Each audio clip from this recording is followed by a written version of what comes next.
Long ago, in the tranquil village of Gokul, there lived a child whose laughter echoed through the lanes, whose eyes sparkled with mischief, and whose heart was filled with boundless love. His name was Krishna, a boy with skin as radiant as the midnight sky, curly hair, and an irresistible charm that drew everyone towards him. But Krishna was not just any ordinary child. He was an incarnation of the divine, sent to spread joy and teach lessons with the simplest of actions. Among all the stories told about Krishna, the tales of his adventures as the butter thief remain the most beloved, especially among children. In Gokul, cows wandered freely, their milk was collected by the villagers, and the women would churn it into delicious, creamy butter. Butter was a treasure in every household, kept safely in pots, and hung high from the ceiling to prevent naughty hands from stealing it. Yet, despite their efforts, the women of Gokul faced the same delightful problem. Their butter seemed to vanish, time and again. Whenever they checked the pots, all they would find were empty vessels and sticky little handprints. The culprit was none other than Krishna, the butter thief. He adored butter, its softness, its sweetness, and the thrill of sneaking it from hidden places. Every morning, as the sun rose and the village began to stir, Krishna would gather his band of friends, the cowherd boys, and whisper, "Let's find some butter." Their eyes would light up with excitement, ready for another day of adventure. One day, Krishna spotted a pot of butter hanging from the rafters in Yashoda's kitchen. Yashoda, Krishna's mother, had grown wise to his tricks and hung the pot much higher than before, thinking no child could reach it. But Krishna never gave up easily. He called his friends, and together they stacked wooden stools and clay pots, climbing on top of one another to reach the treasure. When they finally reached the pot, Krishna dipped his little hand inside, scooped out a dollop of butter, and shared it with his friends. They giggled, savoring the stolen treat, their faces glowing with delight. But the sound of laughter caught Yashoda's attention. She entered the kitchen, arms crossed, feigning anger. "Krishna, what have you done?"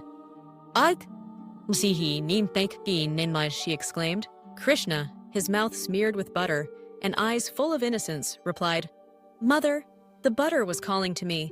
I just wanted to share it with my friends." Yashoda tried to hide her smile, for she could never stay angry at her son for long. She knew that behind his mischief was a heart full of kindness. Krishna's adventures were not limited to his own home. He and his friends became experts at sneaking into neighbors' houses, searching for butter pots. The women of Gokul began to whisper among themselves, "We must outsmart Krishna." They hung their butter pots even higher, locked them inside cupboards, and kept a watchful eye on their kitchens. But Krishna was clever. He would distract the women by playing his flute, luring them outside with enchanting melodies while his friends tiptoed inside to collect the butter. Sometimes, Krishna would be caught red-handed. The women would gather around him, forming a circle, and say, "Your days of stealing butter are over, Krishna." But Krishna would smile, his face radiating innocence, and say, "I did not steal the butter. I only wanted to taste its sweetness and share it with everyone." The women would burst into laughter, unable to resist his charm. One day, the women of Gokul decided to unite. They approached Yashoda and complained, "Your Krishna is the leader of the butter thieves. He encourages the others to steal from our homes." Yashoda listened, nodding thoughtfully. Determined to teach Krishna a lesson, she decided to catch him in the act. She quietly observed him, hiding behind the door. Soon enough, Krishna entered the kitchen, tiptoeing towards the butter pot. He climbed atop a stool, reached for the pot, and just as he was about to scoop out the butter, Yashoda appeared. She caught him by the arm, her eyes twinkling with a mix of sternness and affection. "Now, Krishna, what will you do?" she asked. Krishna wriggled and pleaded, "Mother, I promise I won't do it again." But Yashoda knew better. She decided to tie Krishna to a large wooden mortar, hoping he would learn his lesson. But even as Krishna sat there, he began to smile. He pulled himself along with the mortar, crawling through the courtyard, his laughter echoing through the village. His friends gathered around, amused by his antics, and even the cows seemed to enjoy the spectacle. Yashoda watched, her heart melting, realizing that Krishna's mischief brought joy to everyone around him. The butter thief tales spread far and wide, and soon Everyone in Gokul cherished the stories of Krishna's adventures. The children idolized him, the women relished his cleverness, and the elders smiled, remembering their own childhood mischief. Krishna's love for butter was more than just a playful act. It was a way to bring people together, to share happiness, and to teach that even in the simplest moments, there is magic. Through these tales, children learned valuable lessons. Krishna's mischief was never meant to hurt anyone.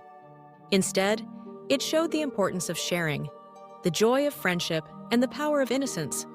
The villagers understood that sometimes the best way to keep happiness alive is to let go of strict rules and embrace laughter. As Krishna grew older, his adventures continued, but his love for butter remained unchanged. He would still sneak into kitchens, share treats with his friends, and make everyone smile.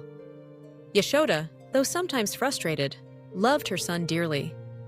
She knew that his playful spirit was a gift to the village, a reminder to cherish every moment and find joy in the everyday.